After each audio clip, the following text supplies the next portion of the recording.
কি কি কাজ করলে রোজা ভেঙে যায় আজকে আমরা এটা জানবো। এই যে আমরা সিয়াম পালন করছি, কি কাজ করলে রোজা ভেঙে যায় এ নিয়ে আমাদের অনেক জল্পনা কল্পনা, অনেক প্রশ্ন। এক্ষেত্রে আমরা প্রথমেই সিয়ামের সংজ্ঞা উল্লেখ করতে চাই যে সিয়াম কাকে বলে।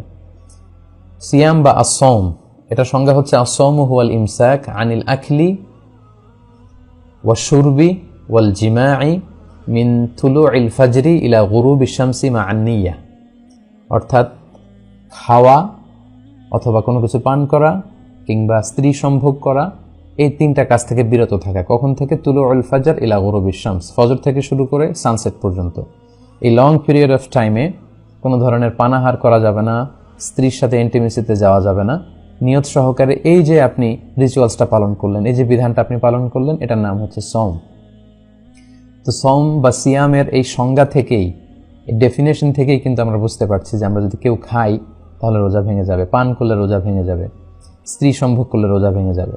এবং সম্মানিত দিনী ভাই এবং বোনেরা, এই তিনটি মানদণ্ডের কাছাকাছি যে জিনিসগুলো আছে এগুলোর কারণে রোজা ভেঙে যাবে। সরাসরি খাওয়া কিংবা ইনডাইরেক্টলি খাওয়া, এতে রোজা ভেঙে যাবে। ডিরেক্টলি আপনি স্ত্রীর সাথে ফিজিক্যাল ইন্টিমেসিতে যাওয়া অথবা যে কোনোভাবে আপনার শাহওয়াতকে পূর্ণ করা, এটার মধ্যে দিয়ে যদি আপনার সিমেন আউট হয় তাহলে কিন্তু আপনার রোজা ভেঙে যাবে। তাহলে সংজ্ঞার আলোকে আসুন আমরা জেনে নিই যে কি কি কাজ করলে আমাদের রোজা ভঙ্গ হয়ে যাবে। 1 নম্বর হচ্ছে ইচ্ছাকৃত যদি কেউ খেয়ে ফেলে রমাদানে, ইচ্ছাকৃত খাবার খেলে রোজা ভেঙে যায়। 2 নম্বর হচ্ছে ড্রিঙ্কিং ইন্টেনশনালি, ইচ্ছাকৃত যদি কেউ ড্রিঙ্কস করে, পান করে, কোনো শরবত খেয়ে ফেলে, পানি খেয়ে ফেলে, জুস খেয়ে ফেলে, রোজা ভেঙে যাবে। 3 নম্বর হচ্ছে যদি ফিজিক্যাল ইন্টারকোর্স করে দিনের বেলায়, হাজব্যান্ড ওয়াইফ যদি ফিজিক্যাল ইন্টারকোর্স করে তাহলে তাদের রোজা ভেঙে যাবে। এবং এই ইচ্ছাকৃত খাওয়া, পান করা এবং ফিজিক্যাল ইন্টারকোর্স করা এটা খুব ভয়ঙ্কর। এই কারণে আপনার যে রোজাটা ভাঙলো এটা শুধু কাজা করলেই হবে না, কাফারাও করতে হবে। এবং একটা রোজার কাজা হচ্ছে একটি রোজা রাখা, আর একটি রোজার কাফারা হচ্ছে 60টি রোজা রাখা। 60, রিপিট, 60টি রোজা রাখা এবং মোতাতালিয়ান, ধারাবাহিকভাবে, মাঝখানে কোনো গ্যাপ দেওয়া যাবে না। তো এটা খুবই বড় একটা থ্রেট শরিয়ার পক্ষ থেকে এবং বড় একটা ওয়ার্নিং যারা রমাদানের রোজাকে ভঙ্গ করে। এটা পানাহারের কারণে হোক, স্ত্রী সম্ভোগের কারণে হোক, হাজব্যান্ড ওয়াইফের ফিজিক্যাল ইন্টিমেসির কারণে হোক, এতে যদি রোজা ভঙ্গ হয় শুধু কাজা করলেই হবে না, আপনাকে কাফারাও দিতে হবে। এবং হানাফি এবং মালিকি মাযহাবে এই কাফারা ওয়াজিব হয় 2টি কারণে, পানাহার এবং স্ত্রী সম্ভোগ। অর্থাৎ আপনি যদি দিনের বেলা ইচ্ছা করে খেয়ে ফেলেন কিংবা ফিজিক্যাল ইন্টিমেসিতে যান স্ত্রীর সাথে, তাহলে আপনার কাজাও লাগবে, কাফারাও লাগবে। কিন্তু শাফি এবং হাম্বলি মাযহাবে শুধু স্ত্রী সম্ভোগটাকেই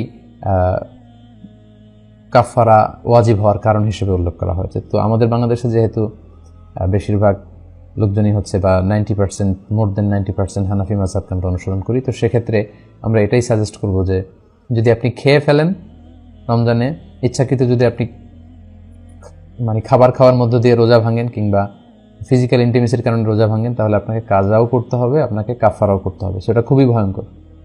একটি রোজার কাজা হচ্ছে একটি রোজা পরবর্তীতে রাখা এবং একটি রোজার কাফারা হচ্ছে 60টি রোজা রাখা। কিন্তু এই 60টি রোজা রাখলেও রমাদানের একটি রোজার যে বারাকা বা মাহাত্ম্য সেটা কিন্তু হাসিল হবে না। So be aware of that.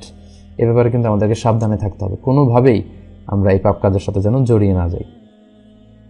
4 নম্বর হচ্ছে ভমিটিং ইন্টেনশনালি, ইচ্ছা করে যদি কেউ বমি করে তাহলে তার রোজা ভেঙে যাবে। এর দলিল হচ্ছে সুনানে তিরমিজির হাদিস, হাদিসটি সহিহ। আল্লাহর হাবিব সাল্লাল্লাহু আলাইহি ওয়াসাল্লাম বলছেন, মান যারাআহুল কাইউ আই গালাবাহু ফালাইসা আলাইহি কাদা।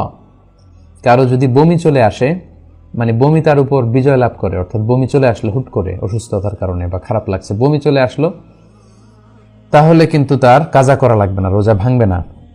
কিন্তু ওমান ইস্তাকা আমাদান, ইচ্ছা করে যদি কেউ বমি আনতে চায় এবং বমি করে ফেলে, ফালইয়াকদি, তার রোজা ভেঙে যাবে এবং সেজন্য এই রোজাটি কাজা করে। তাহলে 4 নম্বরে জানলাম ইচ্ছাকৃত বমি করলে রোজা ভেঙে যায়। 5 নম্বর হচ্ছে মাস্টারবেশন, যেটাকে আরবিতে বলে আল ইস্তিমনা, বাংলায় বলা হয় হস্তমৈথুন। এই কাজ যদি কেউ করে, অর্থাৎ ইচ্ছাকৃতভাবে যদি বীর্যপাত করে, তাহলে সে কারণে কিন্তু আপনার রোজাটি ভেঙে যাবে। সো যুবক ভাইরা, যুবক যুবতীরা খুবই সাবধান, এটা একটা বড় ধরনের পাপ, কবিরা গুনাহ মিনাল কাবায়ের। এবং রমাদানে যদি কেউ এই কাজ করে তার রোজা কিন্তু ভেঙে যাবে। এটার দলিল হচ্ছে সহিহ বুখারীর হাদিস, হাদিসে কুদসি, যেখানে আল্লাহ তাআলা ইরশাদ করছেন, ইয়াদাউ তুআমাহু ওয়া শারাবাহু ওয়া শাহওয়াতাহু মিন আজলি। রোজাদার রমজান মাসে আমি আল্লাহর সন্তুষ্টির জন্য খাবারকে বর্জন করে, পান করাকে বর্জন করে এবং তার শাহওয়াতকে বর্জন করে, তার যে ডিজায়ার, তার যে যৌন তাড়না, এটাকে সে অবদমিত করে রাখে, কন্ট্রোল করে রাখে। সো আপনি যদি ইস্তেমনা করেন, অর্থাৎ মাস্টারবেশন করেন, তার মানে এর মাধ্যমে আপনি আপনার শাহওয়াতকে, আপনার খায়েশকে আপনি পূরণ করলেন। সিমেন আউট করার মধ্য দিয়ে আপনি কিন্তু আপনার এই শাহওয়াতকে অর্জন করে ফেললেন। ফলে এই যে সিয়ামের একটা পার্ট হচ্ছে শাহওয়াতকে বর্জন করা, সেটা হয়নি। ফলে এ কারণে আপনার রোজা ভেঙে যাবে। সো খুব সাবধান।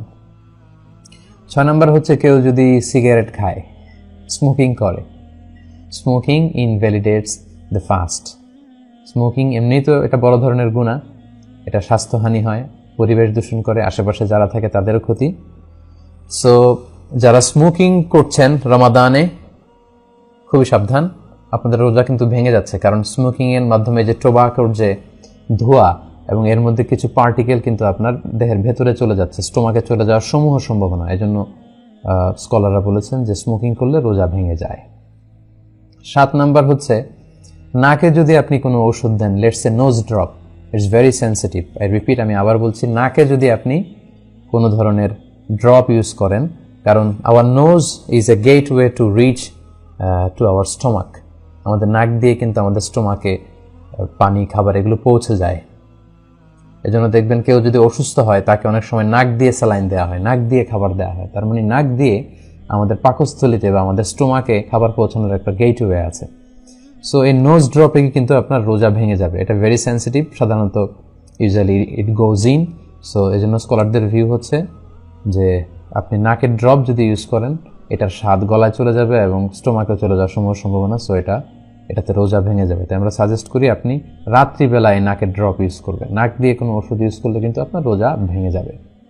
এটার দলিল হচ্ছে সুনানে তিরমিজির হাদিস। আল্লাহ রাসূল সাল্লাল্লাহু আলাইহি ওয়াসাল্লাম এক সাহাবীকে বলেছিলেন যে আসবিগিল ওযু, তুমি অজুকে পরিপূর্ণভাবে আদায় করো, ওয়া খাল্লিল বাইনাল আসাবি', আর অজুর সময় আঙ্গুলগুলো সুন্দর করে খিলাইল করে করে পানি পৌঁছে দাও, ওয়া বালিগ ফিল ইস্তিনশাক, আর ভালো করে নাকে পানি দাও। আমরা অজুর সময় নাকে পানি দিয়ে ইস্তিনশাক করি। তবে ইল্লা আন তাকুনা সাইমান, তবে তুমি যদি রোজা অবস্থায় থাকো তাহলে নাকে পানি দিতে যেও না, নাকে পানি দিয়ে ভেতরের দিকে টান দিও না। কারণ রোজা অবস্থায় নাকে পানি দিয়ে ভেতরের দিকে টান দিলে এটা আপনার খাদ্যনালী দিয়ে স্টোমাকে, আপনার পাকস্থলীতে পৌঁছে যাওয়ার সমূহ সম্ভাবনা, এতে রোজা ভেঙে যাবে। তাই নাকের ড্রপ যদি আপনি ইউজ করেন, আপনার রোজা ভেঙে যাবে।